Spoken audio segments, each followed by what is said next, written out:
Hi, and welcome to the Jack and Ian Show. We're back in the studio. Today, we started back last week and talked about the NFL playoffs starting. Obviously, that took place just this last weekend. We'll talk about those results and a lot of dull games, a few exciting ones. We'll dive into that. And then, on top of that, we'll get to some So You Think You know about soccer as well. But we've been talking about the NFL really since the beginning of the show. Obviously, the NFL is close to the end of the season. And we, like I said, at the first round of the playoffs, Ian, what were some of the stuff that you saw? Talk us through some of the games. Yeah. So obviously, Wildcard weekend came and went super fast. Some super interesting games. Quite a few blowouts that I don't think people were expecting, to say the least. But we are going to start with the first game that was on hand, and that was between the Bengals and my Las Vegas Raiders. And if you guys remember, last week in the show, we made our picks, and obviously I had to side with my Las Vegas Raiders, but they, again, disappointed. So it's all right. At least I don't have to worry about them making it any further. I can just relax now. But quickly, before we talk about some of the games that happened and some of the controversies, we need to have a little, just a small trivia segment now, because the Bengals haven't won a playoff game since 1991, and so Jack, I'm going to ask you one trivia question that pertains to the year 1991. Go for it. I'm a little nervous because normally this has been the other way around, so I'm not used to this being flipped on me. I had no idea this was going to happen. So, okay, what was the top grossing movie in 1991? Oh my gosh. I'll try to give you a couple hints. That is way too broad. 91? I know. Hold on. Oh my goodness. Okay. Trying to think about who would have been like big. Was this like a big blockbuster movie? Yes. Oh, that's that question. So this is like a pop movie that's still popular today. I mean, I would say it is. You would say it is? So here, I'll start out with this. Action sci-fi. Aliens. No. That was the last time, I think, in 86 or something like that. Yeah, that would have been a bit earlier. Action sci-fi 91. 1990 sci-fi. Oh my gosh. I can give you another hint. Give me one more. So, this movie is not the first. Sci-fi. It's not the first of this Terminator. series. Yep. There we go. Terminator 2, Judgment Day. So, the last time the Bengals won a playoff game was when Terminator 2 Judgment Day came out. That was the top grossing movie in 1991. And actually the first movie that hit the number one charts was Home Alone. So really? Yeah. That's pretty spectacular. That is more hard to believe I that know, movie came out in 91. Exactly. That feels like it came out I wasn't alive in 91, but that feels like it came out in 2000 something. Yeah, no, exactly. So that is insane. So anyways, that was our little fun to open up the show, a little 1991 trivia. But anyways, getting back to the business side of things, Wildcard weekend, Bengals and Raiders. For me, watching the game, it was disappointing, seeing the Raiders just not be able to do anything. I felt like the Bengals defense was all over us. I felt like, obviously, the Bengals offense just tore the Raiders defense apart. They had no answer for Joe Burrow and Jamar Chase. I thought C.J. Uzomah had a super good game. Kind of took the pressure off of other receivers because he's kind of come into this Bengals team a bit later in the season, and he's proven to be a really key part of their receiving core. So, obviously credit to the Bengals. I think they're a fantastic team. I think that they can go pretty far in the playoffs. But yeah, they simply just beat the Raiders because they were better than them. The Raiders, I don't think, had the experience, first of all. Rich Bisaccia being the interim coach.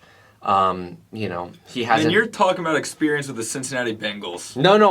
I know. Experience as the reason. I know. But, oh my gosh. You were going, they're not experienced enough. You just got through talking about how they hadn't made the playoffs since 91. I should say that the Raiders aren't built to be a playoff team. Yeah. No, that's true. That's what I'm trying to say. Derek Carr isn't play. Okay, there I go again. They don't have But anyways, you guys get it. I did want to talk about a little bit of the controversy that went on during the game. Obviously, when I talk about this, I'm not saying the outcome would be any different, but if you guys can remember back, and Jack, you too, right? there was a play where Joe Burrow threw a touchdown towards the end of the second half, if I'm not mistaken. Towards the end of the first half or something like that. He was running towards the sideline, and mid-throw, when the ball was in the air, floating to his receiver, there's a whistle that's blown. And according to the NFL rules, if there's a whistle blown mid-play, the play, no matter what the outcome is dead. Whether the ball was still in Burrow's hands, whether the ball was still in the quarterback's hands, whether it was mid-flight in the air, traveling to the receiver, it's supposed to be a play that's called as a blown dead play. Obviously, the NFL decided to uphold the touchdown. They didn't call it back. And for me as a Raiders fan, obviously, I was a bit salty about this. Again, do I think it would have changed the outcome of the game? Right. Most likely not. But in retrospect, the Raiders were going down with at the end of the fourth quarter on their last drive to score a touchdown. Right. We were at the 10-yard line, and had that touchdown been called back, we were playing for a field goal. Mm-hmm. So, obviously, there's a lot of what-ifs. What if this? What if that happened? Again, I don't think this would have changed the outcome of the game. I think the Bengals still would have deserved to get through, and I think they would have. But, I don't know. What are your thoughts on it? I mean, obviously, if that's not a touchdown, that'll impact a lot of decisions the Bengals make later in games. Mm-hmm. Maybe they're more aggressive and don't settle for a field goal near the end, Yeah. to just extend the lead a little bit. Maybe they go for a touchdown or something. I mean, who knows, honestly. I mean, it was fairly obvious the Bengals were ahead most of the game. The Raiders had made a great run at it at the end. Yeah. About as good as you can hope for. The Bengals just... That Joe Burrow-Chase connection since they were in college has been unbelievable. I mean, just them together just work so perfectly, and they just know each other so well. When Chase is out there running routes, Burrow puts it right where he needs to every single time, it feels like. And so that's just unfair, first of all. Yeah. And then with regards to the call the whistle that was happening in the middle of that touchdown play for the Bengals, I mean, listen, at the end of the day, rules are rules. Yeah. Yes, I think that probably still would have been a touchdown anyway. It would have. It would have been a touchdown anyway. I mean, and it's obviously a stupid mistake on the referee's part. Yeah. Either way, whether or not it benefits the Raiders or the Bengals, right? Yeah. So. I mean, the problem you have there, though, is if they don't let the touchdown stand, can you imagine the backlash they would get for or that referee's job even? He'd probably be, fired for if he in a playoff game made a touchdown not count because he accidentally blew his whistle for no reason. Yeah. Exactly. He would at least be in serious trouble. Yeah.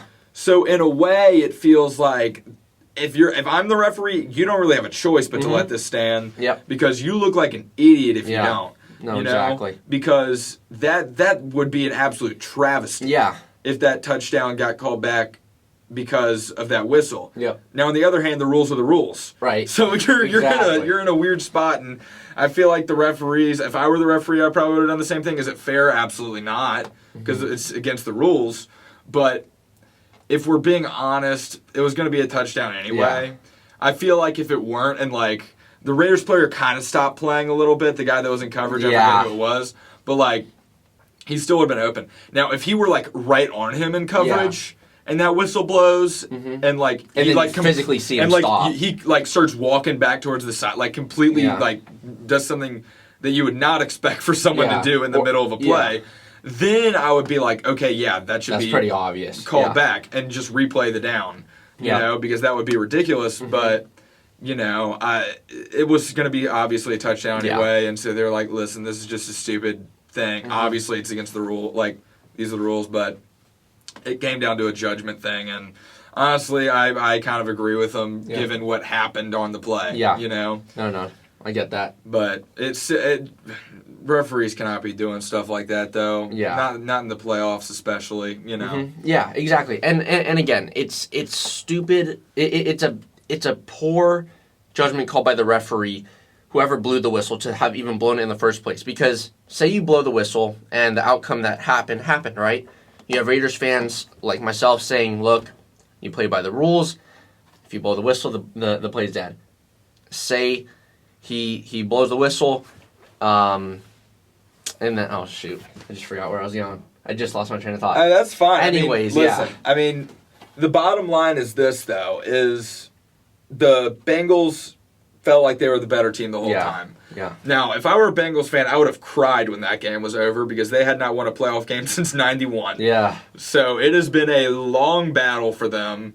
Finally, they're able to get something done in their franchise's miserable existence. Mm-hmm. And so, props to them. They've drafted well. Yeah. You know, they've made good decisions. Oh, and yeah. honestly, I was not a big fan of the Chase draft this last time. It made sense to me. Mm-hmm. But I felt like they needed better offensive line than another skill guy. Sure. You know, I felt like protection of Joe Burrow. I mean, he just got injured, toward ACL because he had no protection. And so I was going, hey, you need an offensive line. They still do. Mm-hmm. But the Chase pick ended up being really good. Yeah. And they've hit on their draft picks. And they've retained the guys they need to retain, and they've assembled a pretty good team, you know? Yep. They've won a playoff game. Yep. So that's no small task given what this front office started with. No, exactly. It's impressive. Yeah, no, for sure. And quickly, I did just want to add one more thing about the controversial call. I guess one thing that bugs me is that the NFL's comments about it kind of just neglected the entire thing. Right. Because a senior vice president of officiating, Walt Anderson, explained that, in quote, "We have confirmed with the referee and the crew that on that play, they got together and talked. They determined that they had a whistle, but that the whistle for them on the field was blown after the receiver caught the ball." That's untrue. And so it's almost like admit that the whistle was blown before and that you're just going to neglect the rule. That's in place. The problem is they can't do that because then it just seems like no, exactly. They can't say we're neglecting the rules because that's a referee cannot. They're by definition the people that keep the rules. No, yeah. You know what I mean? But So, that's the part that bugs me. It's like everyone knows that you guys blew the whistle. It's incredibly mid-play. dishonest. Yeah. So that's the only thing I have with that. But we're gonna leave it at that. Us talking here, me crying about the Raiders being out is not gonna change. But anyways, moving on. Oh yeah. Before we move on, though, I am curious. I wanted to bring it up. The Raiders are in a situation where they just made the playoffs with an interim head coach. Mm-hmm. They got to make a hire, but it's a different situation because you're making a hire for a playoff team. Yeah. You know, you're not making a hire for a team that's rebuilding. So I'm curious, what candidates do you really like for the job? And then also, what do you think this Raiders team does just moving forward in the future with the pieces that they have? Yeah, I mean, you know, the Raiders are obviously in a very interesting position. Interim coach Rich Bisaccia is there. They just fired Mike Mayock at GM. So, I mean, things are going to be going on this offseason. In terms of coaching, you know, a couple of the head coaches that I could see maybe taking over, at least when you're looking at this as an external hire, mm-hmm. One of the names that just pops out to me is Todd Bowles. Yeah, I think I'm first of all, I'm surprised he's not somewhere already. Right. And second, I think he would be great for the Raiders. Obviously, a defensive-minded coach coming to a team whose defense needs to get better. I don't think our offense is really the biggest issue. I think it's the fact that we're giving up way too many points and that we blow coverages left and right. So I think he'd be a great coach for us. I was thinking about Brian Flores a little bit, but the thing is, I don't know enough about him to see how he would do with the Raiders and how they play. But I can definitely say Todd Bowles would be my number one choice. Do I think we're going to get him? Probably not. But in terms of external hires, I think Todd Bowles and Brian Flores could be candidates. In terms of internal hires, I think Gus Bradley could be a candidate for the job. Gus Bradley obviously was a defensive coordinator for the Chargers, if I'm not mistaken.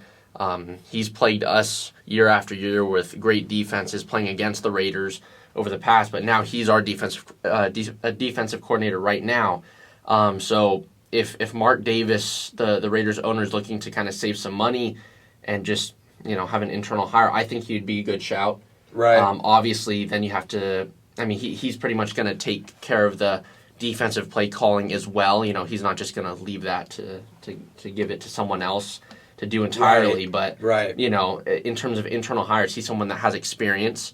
I definitely would not promote Greg Olson, our OC, to being the head coach because he runs a kind of a crappy offense. Mm-hmm. So yeah, I would say external guys, Todd Bowles preferably, internal Gus Bradley, but I really hope we go external.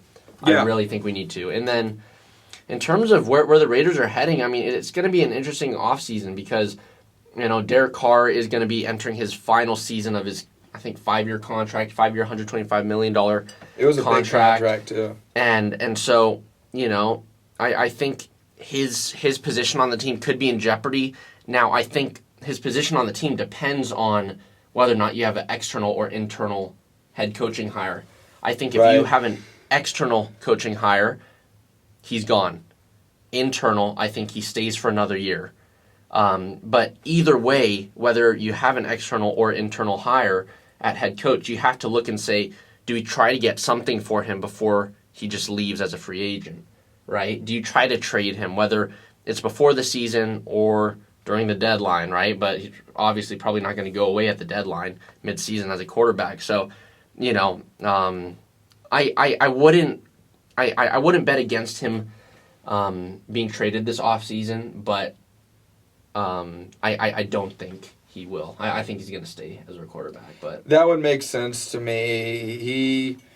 He seems like a guy who kind of does like where he's at. Mm-hmm. Obviously, making the playoffs this year will only help his case for staying. Yeah. The Raiders proving that, listen, we can give you some weapons. You got Josh Jacobs, guys like that can get you to the playoffs. Yep. And that is the ultimate goal. Obviously, the ultimate goal is to win a Super Bowl, but we can give you some tools to where you can at least be competing. No, exactly. And so that is something that should make Derek Carr want to stay because there are a lot of teams that didn't make the playoffs. Yeah.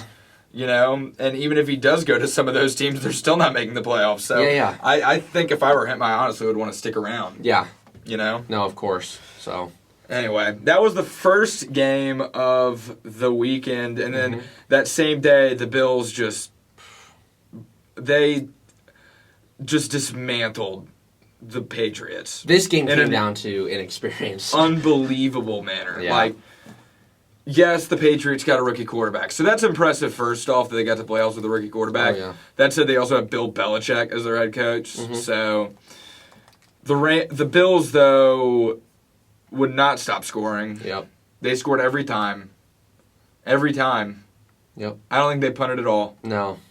And then the Bills seem to be on a mission. People forget that last year they made the AFC Championship game. Yep. They lost to the Chiefs.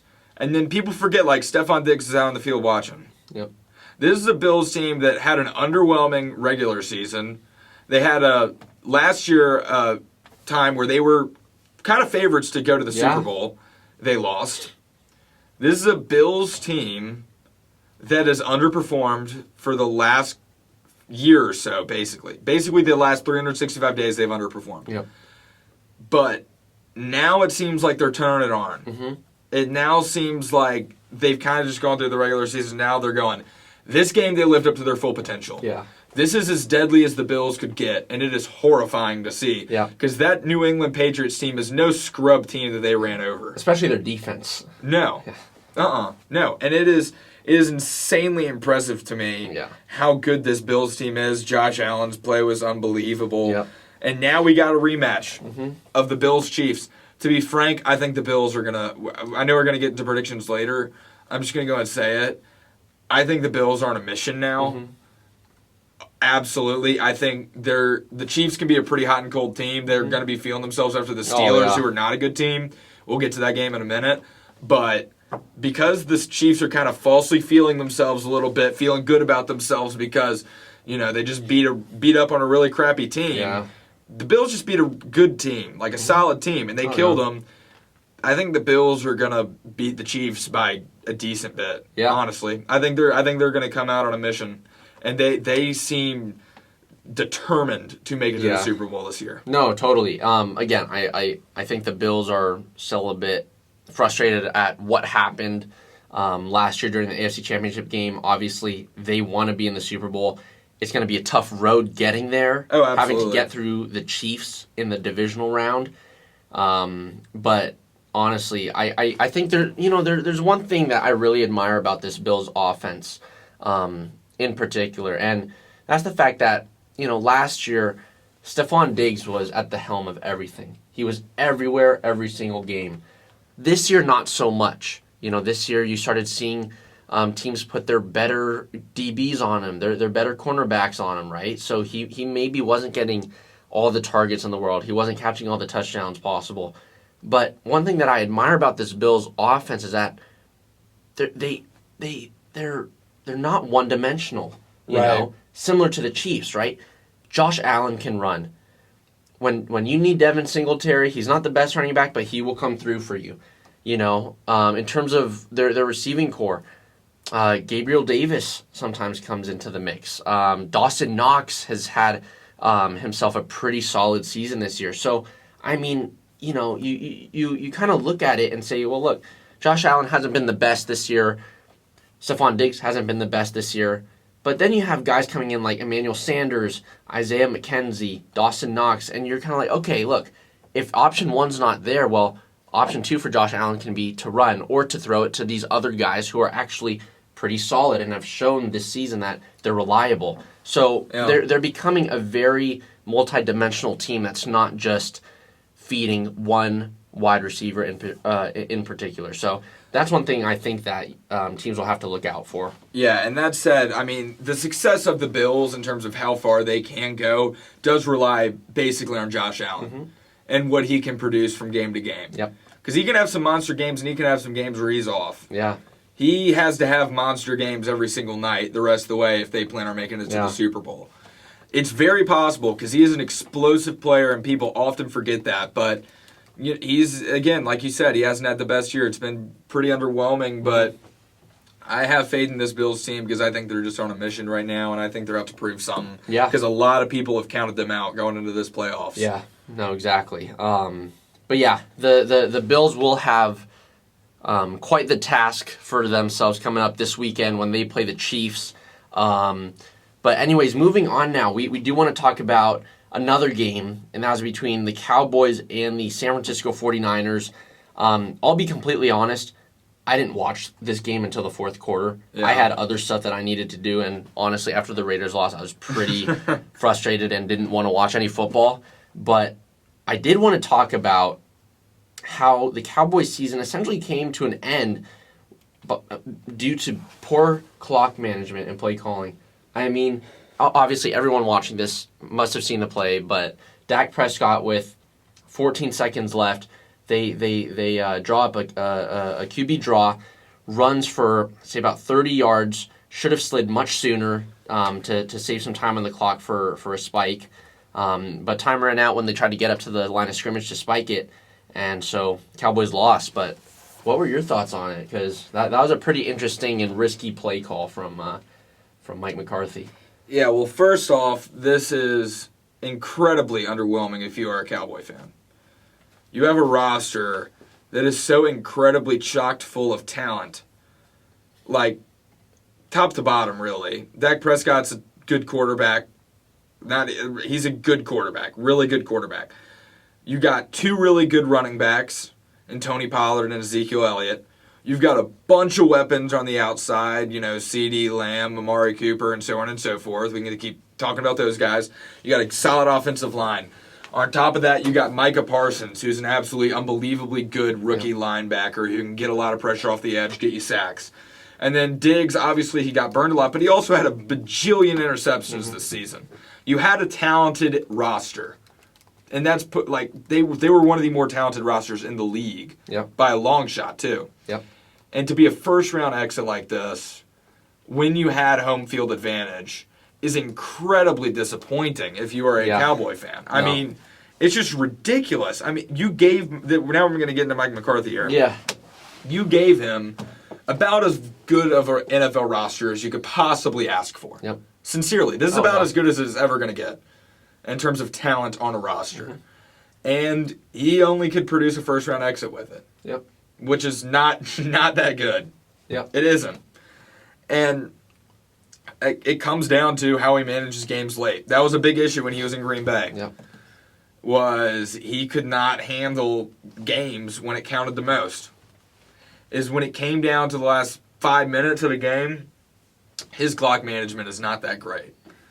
And listen, when it came down to the end, I was watching the game on a TV with a buddy of mine, and I said to him, if I had a timeout here the way they're playing defense, I would do a draw with a running back and then pick up 20 easy yards, then you slide whatever, take a timeout, and then take a pass towards the end zone from like the 20, 30-yard line. Mm-hmm. Well, they did that, but the thing is they didn't have a timeout. That was my stipulation of running that play. I was like, I would run that play if I had a timeout. Yeah. Unfortunately, the Cowboys did not have a timeout. Dak Prescott slid with like 3 seconds left. Okay, first off, people act like the referee was to blame here. Even if he was there, people act like, they could have gotten the snap off. Okay, maybe he could have gotten the snap off, but he would also have to have time to spike it too. Mm-hmm. That's another 2 or 3 seconds. So, honestly, even if the ref doesn't do that, I don't think they get the playoff. Since I think they spike it with 0 seconds on the clock. Yep. And so it's kind of like, that ref, another kind of like dumb thing at that point of the game is like, who cares about that spot? Like, it's not going to matter in terms of the outcome of this game. So that was pretty stupid. But also, like, the play call, though, like, either they should have told them, keep your eye on the clock, run in your head, have the 1 Mississippi, 2 Mississippi, just go in your mind. And then slide when, you feel like there's 7 or 8 seconds left. Run for 3 or 4 seconds, then slide, spike it, then we get the final play. Or you just do the easy thing and do what they'd done in the entire drive up to that point and just pass towards the sideline. Yep. And that had worked extremely well. They picked up chunks of yardage at a time. Yep. They probably would have been at the same spot on the field. Exactly. I think picking up the chunks of yardage through just hitting out, on converting on out routes would actually be more efficient than just. You could have had one or two. You could have had one other play in there too. I mean, you got 11 seconds. You run 2, 3, 4 second play. You run 2 4-second plays, or even 5-second plays. You still would have 1 second left to run the final play. Yeah. So I don't understand why they did. It just didn't. It was a play again that would have been good had you had timeouts. Yeah. But they didn't, and it made him look foolish. Yeah. To say the least. Yeah. And it reflects extraordinarily poorly on Mike McCarthy, especially given the reputation he already has. Yeah. So now there's a discussion of should he be fired, and to be quite frank, I think he probably should be. Because he was handed a very talented roster, and he's underperformed. And then not to mention last year was a bad year too. So. Yeah. So I'm going to kind of play devil's advocate here. So, I mean, I personally agree Mike McCarthy should get fired. I don't think he deserves the job next year. But with this in mind, right, think about this. Last season, right, Dak Prescott goes out injured week 5. Right? Yeah. Andy Dalton, obviously, he's not a terrible quarterback. He's probably a good backup to have, but obviously he was not Mike McCarthy's first choice coming into the season, and he could not have expected Dak to get injured. Considering that Dak got injured, CeeDee had that was CeeDee's rookie season, and he's flourished so much this season, right? And now that this season you got someone like Micah Parsons, do you think Jerry Jones might want to say, look, give him 1 more year to at least replicate this season, right? Where he has a full team coming into the season, where he's not questioning, okay, is Dak ready? Is Dak ready, right? Do they try to bolster up that O-line, right? That O-line's not very good. That's why the running game this year, apart from really Tony Pollard, sucked. Yeah. So I mean, with those in mind, what are your thoughts? Listen, I would agree with you if he were not the coach of the Packers for as long as he was. Yeah. Because that was another very talented roster, and yes, he got him to the Super Bowl. He won a Super Bowl. But he probably could have done a lot more a lot of those years. Sure. And so even given the fact that he was successful in a year or two, there were plenty of years where he was underwhelming and didn't maximize the roster that he was given. Yeah. And because of that, and because I wasn't really impressed with the hire to begin with, I'm not completely sold on him in Dallas, and this just kind of pushed it over an edge for me, you know? Yeah. I've never been a big fan. I was never a fan of that hire. I don't know who they necessarily should have gone after in that, but I mean, we know what Mike McCarthy is. He'll get you to the playoffs, but I don't think he's ever going to be able to do much more than that unless he's got Aaron Rodgers, who's the greatest quarterback of all time. So, listen, he made the Super Bowl one time with like one of the greatest quarterbacks ever, and it wasn't like he had a bad roster around him either. Yeah. So when you look at it like that, you can kind of go, well, maybe he just got lucky in Green Bay and happened to have a great quarterback. Exactly. So I'm just not entirely sold on him as a coach to begin with. Yeah. I've always thought he was a little bit questionable, and this kind of just is enough for me to be like, let's look for someone new at the very least. No, definitely. So in that scenario that Mike McCarthy does get the sacking, who do you think can fill in for him? You think they'll go internal with Dan Quinn or Kellen Moore? I feel like Kellen Moore would certainly be near the top of their list, because the thing with him is if he's not hired by them, he'll be hired somewhere else for the next 2 or 3 years. Yeah. And so I can't help but feel like that seems like a fairly obvious choice by this point. Yeah. Obviously, the Cowboys' offense hasn't been too much of a problem. Yeah. You can obviously say that play call. I don't know whose decision it was to run that play at the end of the game. If it was Kellen Moore's, Mike McCarthy. That's not great. Yeah. It's still, if it's Mike McCarthy, then Kellen Moore for sure. Even then, Mike McCarthy's time management wasn't that great. Yeah. Even the fact that he would allow Kellen Moore to call a play like that would be insane by that point. But I think Kellen Moore's the obvious choice simply because if they don't take him, someone else will. Mm-hmm. So, go ahead and give me Mike McCarthy or Kellen Moore. Mike McCarthy out, Kellen Moore head coach. I think that makes the most sense going forward. Get a little bit of youth in there, new head coach. I think it could get pretty exciting for them if they do that. No, definitely. I mean, again, sorry to Cowboys fans. I mean, this season was going to look like it was theirs, to take. I mean, I would say that it was a season of two halves pretty much. They had such a great first half of the season, and then I got to be honest, after they played the Raiders, things kind of fluttered up and down, They weren't consistent, and, they were kind of taking this bad mojo right into the wild card. So, tough ending for Cowboys and Cowboys fans, but you got to move on. You guys should be actually pretty familiar with this feeling, as should I, as a Raiders fan. Yeah. But anyways, we are going to move into our divisional round picks. This weekend, a couple of the games that we have on hand are between the Bengals and the Titans. That's on Saturday, along with the 49ers and the Packers. Those sound pretty tasty. Then we've got Rams and Bucks, and then Bills and Chiefs. Jack, what are some of your picks? I'm going to go with the favorites in the first two. Both those teams are one seeds for a reason. Titans getting reinfused with Derrick Henry in the lineup, going to give them a little bit of energy.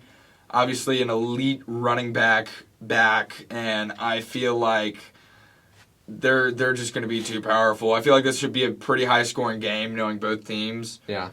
But at the end of the day, the Titans got a home field advantage, and the Bengals don't really have that much experience. Yep. And honestly, just the fact they made it this far is a win for them in and of itself. So I think this is probably the end of the road for them. I'd be surprised if they went farther as is. Yeah. And then the next game, 49ers, Packers.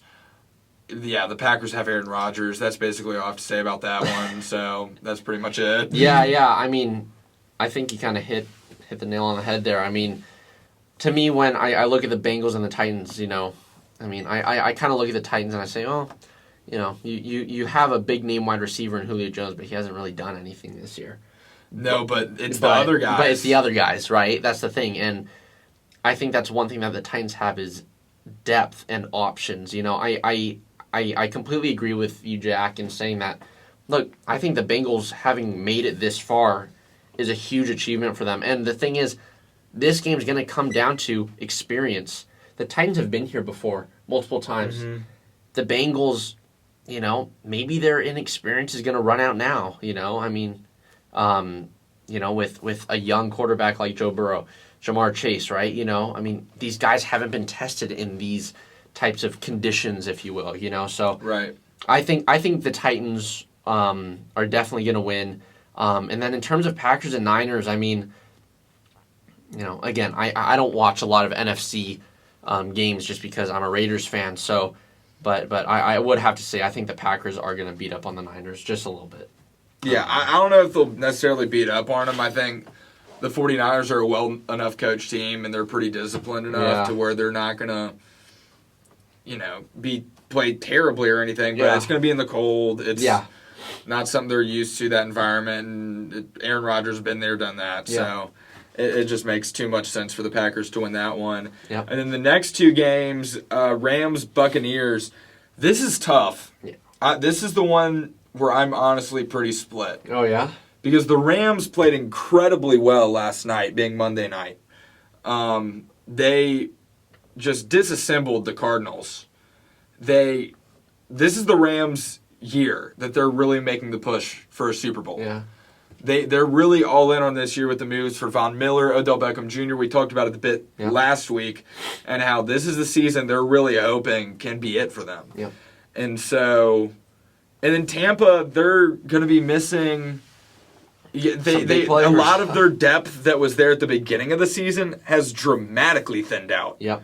And so, my gut says don't bet it against Tom Brady, but at the same time, I love this Rams team, so I'm going to go with the Rams. Yeah.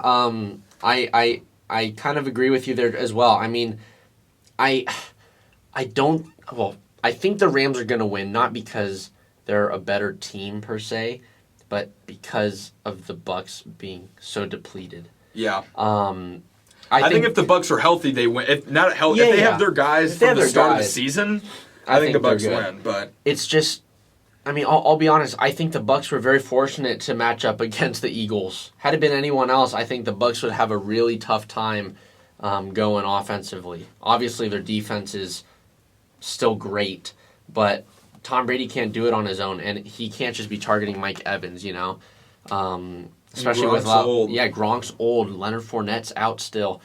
Obviously, Godwin's out. So, I think the Buccaneers are fortunate to be in the divisional round, considering that they played the Eagles.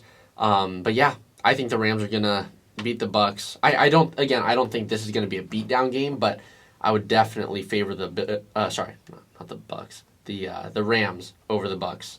And then we have our AFC Championship rematch on Sunday night, if I'm not mistaken, between the Bills and the Chiefs. Mm-hmm. And again, I mean, this is hard for me to choose. If I'm going with my heart, I want Buffalo to win. That's everyone's heart wants Buffalo to win. Yeah. Unless you live in Kansas City, you want Buffalo to win. Yeah, I mean, I want the Bills to win. I like Josh Allen. I like Stephon Diggs. I personally think they're a much more fun team to watch than the Chiefs. I think as good as the Chiefs are, they've gotten old. I personally really don't care for him or Patrick Mahomes. I've stated my opinions on Patrick Mahomes and the Chiefs and how much coverage they get because they're just a super exciting team. But I really hope the Bills win. Do I think it'll happen? Hopefully, but yeah, I do. We'll just have to wait and see. I think the Bills will win. I think they're on a mission. Sincerely. I think they are here to win a Super Bowl. Yeah. And I think they're all on the same page. I think they're an extremely well-coached team. I think they got the quarterback to do it if he's out on the right day. Yeah. And I think this is not a game that he's going to take lightly. Yep. And so I got the Bills. Yeah. So. Because the Kansas City Chiefs can be sloppy and because they're such a home run hitting team, they have a tendency to strike out a lot too. Yeah. And so I have a gut feeling that this Sunday might be one where they end up striking out more than they get some runs in. Yeah. So I would not be surprised at all if Buffalo ends up surprising them and gets a win. Oh, I really want them to. I really do. How nice would it be, even for our fans out there, how nice would it be to go a weekend of football without seeing Jackson Mahomes in the news? He would still make the news somehow. He would say something. He would have crap. to. Yeah. He would. He would 100% still be around. It'd be so annoying, but he would. Yeah. It'd be awful, but at least we could then be like, shut up, your brother's out of the playoffs. Yeah. And we could actually have a reason, right? Exactly. That's the problem. We haven't had good reasons. But anyways, those are going to be our divisional round picks for the NFL playoffs this coming weekend. Obviously, tune in for those. Those are going to be some super exciting games to watch. I really can't wait for the Bills and Chiefs game. I think that's going to be possibly a game of the year. I just hope none of these are blowouts like we had It was weekend. bad this last weekend. It was really bad. I mean, most of them just got so boring by halftime. You were like, I can't watch this. Yeah. Just one team was so much better than the other. It was just, for it to be playoff football is underwhelming. Yep. Yeah, no, exactly. But anyways, everyone, that is going to be the end of our NFL segment this week. We are going to move on to Jack's favorite segment, You Think You Know About Soccer. There's been some interesting things going on in the soccer world. First off, let's see. Today's Tuesday, so if I'm not mistaken, yesterday was when FIFA chose the FIFA Pro Men's World 11 and the FIFA Men's Player of the Year, along with Goalkeeper of the Year. So we're going to kind of run through some of those. I'll give you guys some of my thoughts, and then we'll also talk about what's going on in the Premier League in regard to COVID and game postponements. That's been a super hot topic to talk about, so we're going to get all into that pretty soon. But again, starting out with the best FIFA Men's Player of the Year, I'm sure many of you at home already know this, but Robert Lewandowski of Bayern Munich won the award. He's actually won it for the second consecutive year. In terms of the top three players that were voted upon, Robert Lewandowski came in first, Lionel Messi second, and Mohamed Salah. I know the second one. But yeah. So Messi came in second, Mohamed Salah third.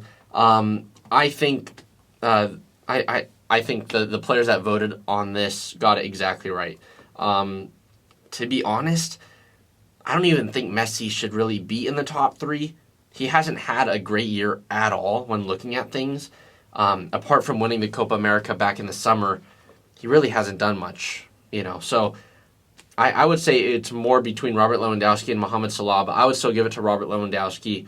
I think a lot of people out there know that I have a soft spot for Robert Lewandowski. He was snubbed of a Ballon d'Or back in 2020 due to an insufficient number of games played across the world. People said that, we can't judge these players accurately because they haven't all played enough games. But, he was obviously the best player that year. And so I think FIFA got it correct by choosing Robert Lewandowski to win. And now, going to the back of I guess, the formation, the best FIFA goalkeeper was voted on, and Edouard Mendy of Chelsea was voted as the best goalkeeper. In terms of who came in first, second, and third, Edouard Mendy came in first. Gianluigi Donnarumma, who actually had a really good year with AC Milan, with Italy when he won the Euros against England during the summer. And even with PSG now, he's playing very well. He came in second. And then third was Manuel Neuer. Two big names that weren't actually mentioned. Well, one big name was Alisson Becker. I think Alisson is a great goalkeeper, but I don't think he had a fantastic year per se. Obviously he's a good goalie. It's just the impact that I think Donnarumma had and Edouard Mendy had was much more significant than Alisson. And again, I can't speak highly enough of Edouard Mendy. What is it? Maybe 4 or 5 years ago, this guy was cut by a team in Senegal. He started applying for unemployment benefits and paychecks, and then he gets signed by a League 2 team in France, helps them get promoted to Ligue 1. Then he gets transferred over to Chelsea, wins the Champions League, and now he wins. Best FIFA Goalkeeper of the Year. I think this guy's great. Right now, he's currently playing in the African Cup of Nations with his native country of Senegal, and I think he completely deserves it. But now moving on, there is a little bit of controversy between the best FIFA goalkeeper and the FIFA Pro Men's World 11 that was chosen, because actually the goalkeeper that was chosen in the best 11 was not Edouard Mendy, who was voted best goalkeeper. So people kind of have issues with this, saying, well, why did you vote Mendy as the best goalie if he's not going to be in the top 11, in the world? And the thing is that you have to remember, when voting for the best goalkeeper and best men's player of the year, this is voted upon by active players. The world's best 11 is voted upon by people that represent FIFA. So these are all different individuals. They're not the players. They're not the same people that are voting. But still, it kind of comes to shock that Edouard Mendy won best goalkeeper, yet Gianluigi Donnarumma was on the team sheet for the FIFA Pro Men's World 11. So do I think it's undeserved? Not necessarily. I think Donnarumma is still a great goalkeeper, but I think it's very strange not seeing Edouard Mendy on the best 11. But I think choosing either of them to win would have been sufficient. And then quickly, I'll just run you guys through who is named. So in defense, they only had 3 defenders as opposed to 4. They chose David Alaba, Leonardo Bonucci, and Ruben Diaz. In the midfield, they had N'Golo Kante, Jorginho, and Kevin De Bruyne. Up in the forward positions, they chose 4 forwards, which is very strange because normally they base this team off of the standard 4-3-3 formation as opposed to the 3-3-4 formation. But in the forward positions, they chose Ronaldo, Erling Haaland, Robert Lewandowski, and Lionel Messi. So obviously, I gave you guys my take on the goalkeeper situation. I really don't care who wins that one, but whoever's named the best goalkeeper should be on the team sheet for men's world for the best side. Now, in terms of defenders, I mean, I think Ruben Diaz completely deserves to be there. He had such a profound effect on that Manchester City team when he came into the Premier League from Benfica. I think Alaba deserves to be there, but Leonardo Bonucci, I'm not really sure. I mean, I think there's a couple names that deserve to be included in this list. I think Antonio Rudiger for Chelsea, he's had an outstanding last year. And then Alphonso Davies as well for Bayern Munich. He's someone that is rated highly as one of the top upcoming outside backs in the world, and he's shown it. He's super young, but he's already won, two Bundesliga trophies and a Champions League, and even João Cancelo of Manchester City. I think these are all guys that could have been given shouts to be on the world's best 11. If I had to choose one, I would say Antonio Rudiger goes in for Leonardo Bonucci. I really don't think Bonucci deserves to be there, other than the fact that he helped Italy win the Euros. But yeah. And then moving on to the midfield, it consists of N'Golo Kante, Jorginho, and Kevin De Bruyne.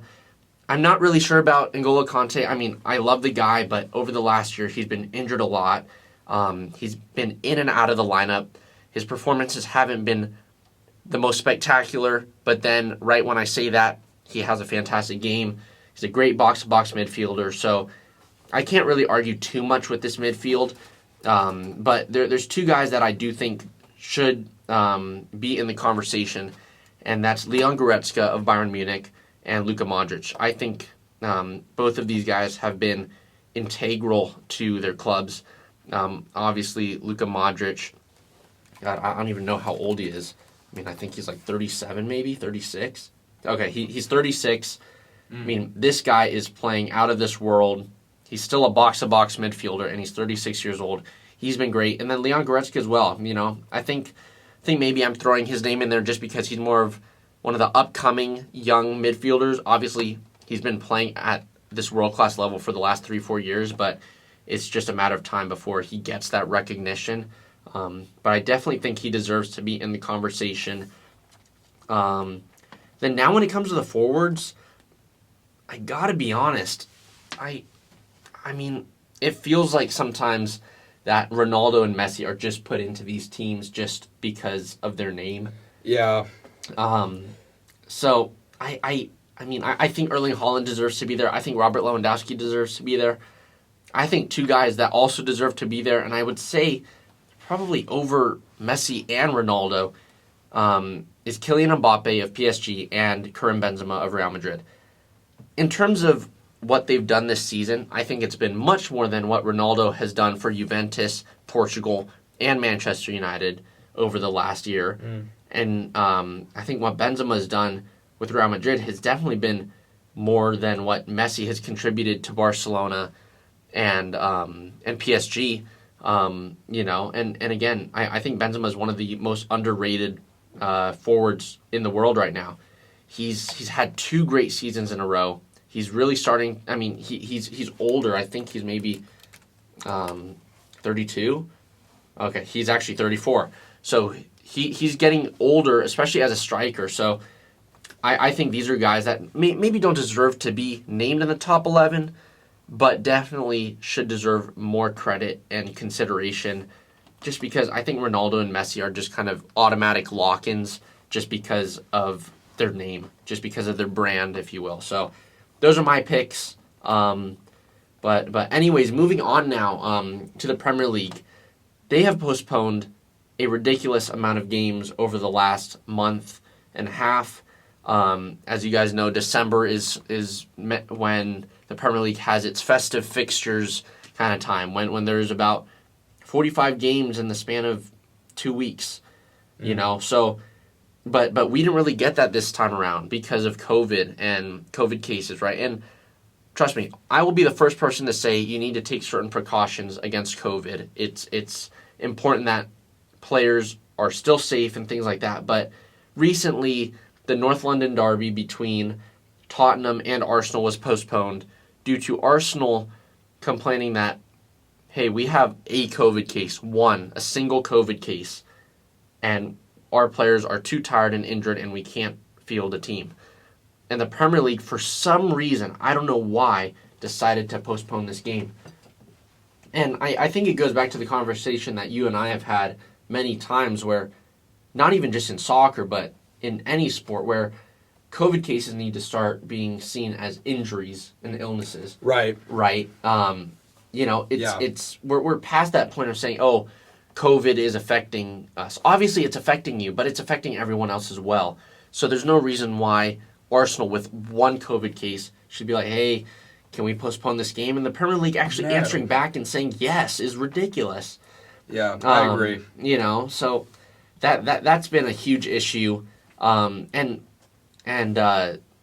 this guy, Didi Hamann, who used to play, I think he played with Germany, he played with Liverpool, City, and Newcastle United in his playing days, but he commented and he said, look, Bayern Munich had a bench last Friday without a single Bundesliga appearance, yet they fulfilled the fixture.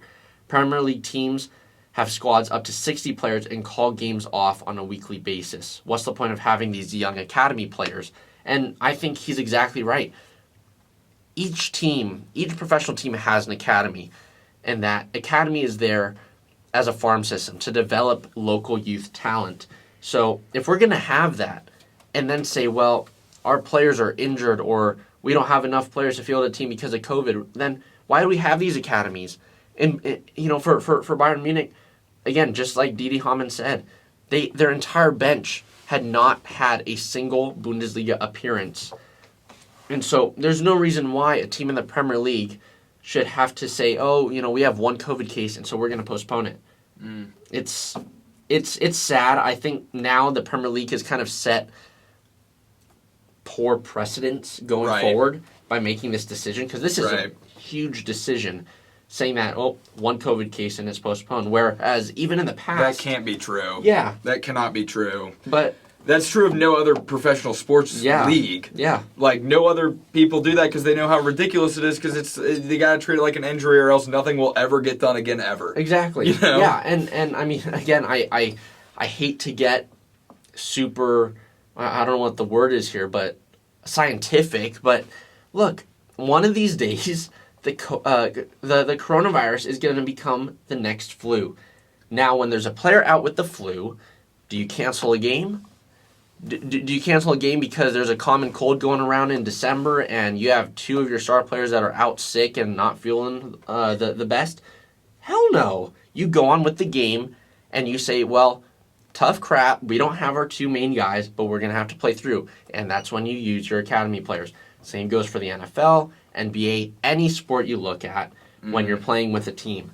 So there's no reason why the Premier League should have postponed this game, especially because in the past when teams have had many more COVID cases and teams are playing 2 games every 3 days, 2 games in the span of 3 days, they wouldn't budge, So the Premier League just needs to be more consistent. I think that's a huge issue, and I think they've really set a poor precedent here, postponing this game. But. Yeah, I agree 100%. We've talked about this before, so I'll keep it brief. I mean, yeah, you eventually have to get to where you treat it like injuries. Yep. And you go, listen, this means you're out for a week to 2 weeks. Yep. Same as if you sprain your ankle or something, Exactly. and especially in a league where you got that deep a bench. Yeah. You're talking about you're going like 5 teams back. Yeah. Of just roster players at positions. Like you can find a person, So that's the most ridiculous thing to me is it's not this is the league where you would expect that they could afford to lose players the most, and yet they say no, we can't. Yep. And that's just ridiculous. Yeah. So, anyways, that was the wrap up of soccer over the last week. That is going to be the end of the episode though tonight, but we did want to thank you guys for tuning in and joining us. As always, thank you for your guys' support. And again, but before last week we hadn't done a video for a while, so it's always great for Jack and me to be back here in the studio doing another video for you guys. Before we go, do make sure to subscribe down below and make sure to follow us on Instagram and Twitter at The Jack and Ian Show. Until next time, that's been it. So see you guys next week. Thank y'all.